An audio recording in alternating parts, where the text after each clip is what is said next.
Vamos para a nossa primeira questão, vamos acompanhando, vai aparecendo para vocês e a gente vai então trabalhando com o nosso conteúdo. Então vamos lá. Vamos para uma primeira questão, está aparecendo a questão aqui que está falando da Paula. Eu estou lendo aqui pelo computador, mas está aparecendo para vocês, vocês podem acompanhar também. Até nossa tela é igual a que eu estou tendo acesso aqui. E vem assim, então vamos juntos. Primeiro a gente vai ler toda a questão, depois a gente vai trabalhar com o conteúdo apresentado. Então vejamos. Paula trabalha na residência de Silvia 3 vezes na semana, como passadeira. Em geral, comparece às segundas, quartas e sextas, mas, se necessário, mediante comunicação prévia, comparece em outro dia da semana, exceto sábados, domingos e feriados. A CTPS não foi assinada e o pagamento é por dia de trabalho. Quando Paula não comparece, não recebe o pagamento e não sofre punição. Mas Silvia costuma sempre pedir que a ausência seja previamente comunicada. Paula procura você, como advogado ou advogada, com dúvida acerca da sua situação jurídica. À luz da legislação específica em vigor, assinale a opção que contempla a situação de Paula. Eu vou passar para o próximo slide, porque aí a gente já consegue visualizar o seguinte. Se você der uma passada rápida de olhos, e aí a gente vai trabalhando, o que a gente já percebe quando a gente trabalha com uma questão como essa? Então, o que a gente pode identificar? Quando nós trabalhamos com o tema relação de trabalho e relação de emprego, e a gente vai até aqueles requisitos que são requisitos essenciais para a caracterização de uma relação de emprego, quais são os 3 tipos de empregados que a gente pode estar diante? Ele pode ser urbano, ele pode ser rural e pode ser empregado doméstico. E algumas pessoas estão trabalhando, só que quando a gente olha para a relação, essa pessoa não está trabalhando como empregado.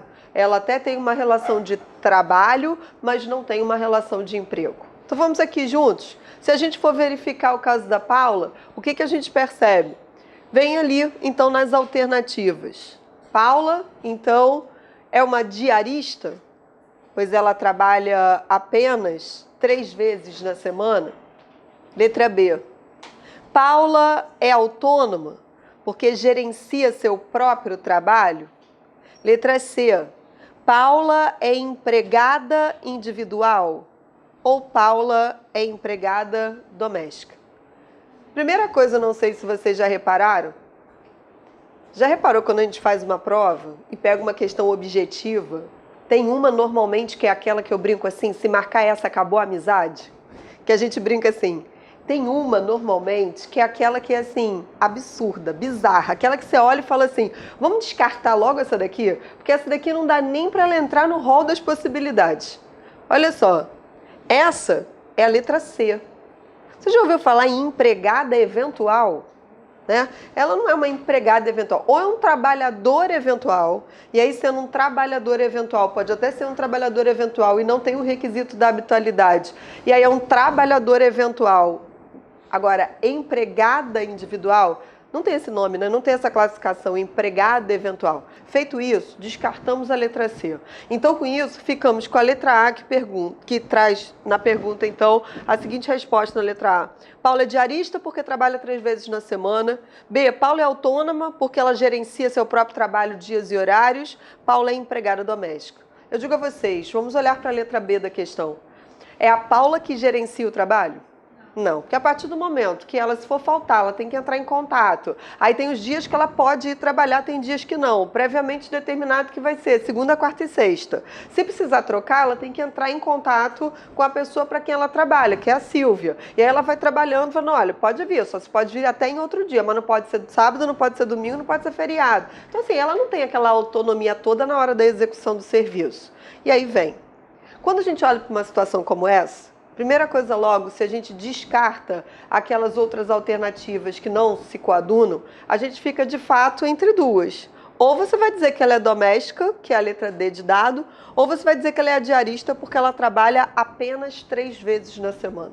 E aí, quem visualizou que ela é empregada doméstica, Paula é uma empregada doméstica. Por que a gente trabalha desse jeito? Porque, na verdade, você chegar aqui e ficar assim, a letra D, vamos para a próxima? Você não está aproveitando sua turma de exercício. Fazer turmas de exercício é você pegar a questão, dali a gente vai trabalhar em cima de temas para a gente aproveitar e rever, e depois a gente vai até aquela que é a alternativa correta. Então vamos lá. Quando a gente olha para a questão, por que a Paula é uma empregada doméstica? Então vamos nós aqui, vamos aproveitar.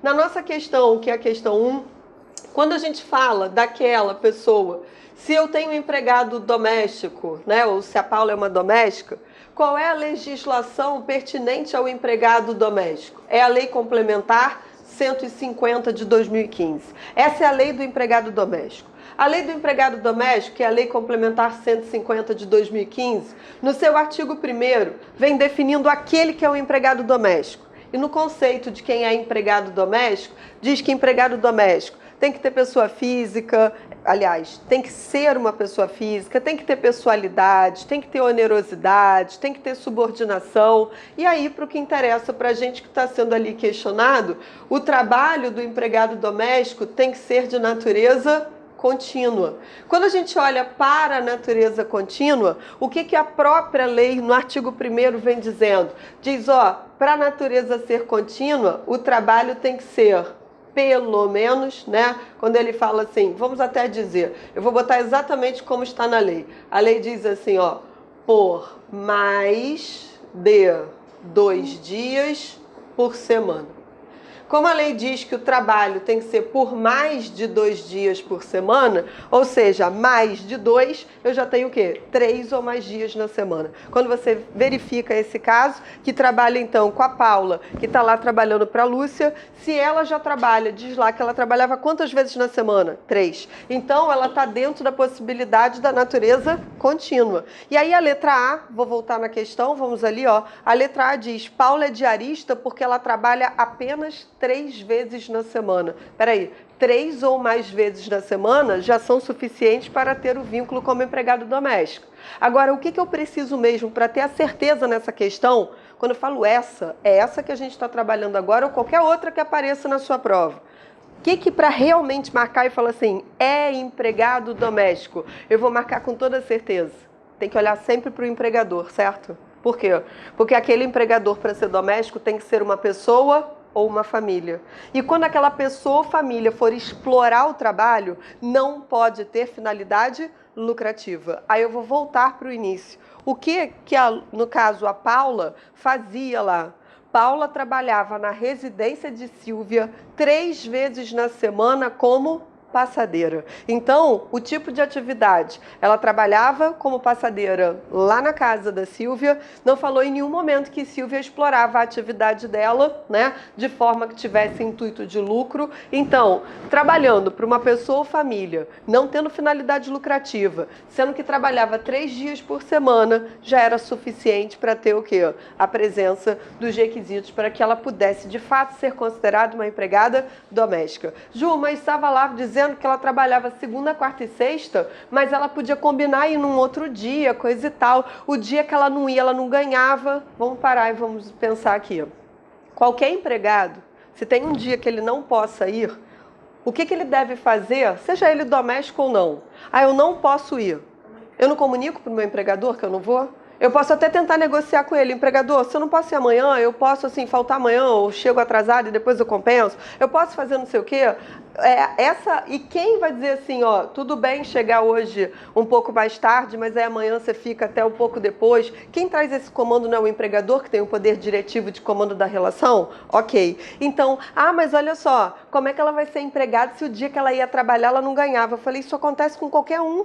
Aquele dia que a pessoa falta de forma imotivada, ele não trabalha, ele não recebe, o empregador pode descontar. Então eles colocam de propósito, às vezes, alguns elementos na historinha para justamente deixar a gente na dúvida. Quando a gente revê quem é o tipo de empregado, quais são os requisitos, você está apto a visualizar que nesse caso entre a Paula e a Silvia, a relação é uma relação empregado doméstico com o seu empregador e a justificativa está no próprio conceito. Então, vamos aqui para o nosso próximo slide, como concluímos na nossa primeira questão aqui, das opções trazidas, então, a letra D é a alternativa correta. Então, na nossa primeira questão, vamos deixar aqui registrada, na primeira questão ficamos aqui com a letra D de dado. A Paula é uma empregada que é uma empregada doméstica, então tem toda a fundamentação, né, analisando a questão como um todo. E a gente tem aqui, então, na nossa primeira questão, vamos ficar com a alternativa D de dado. Tudo bem, queridos?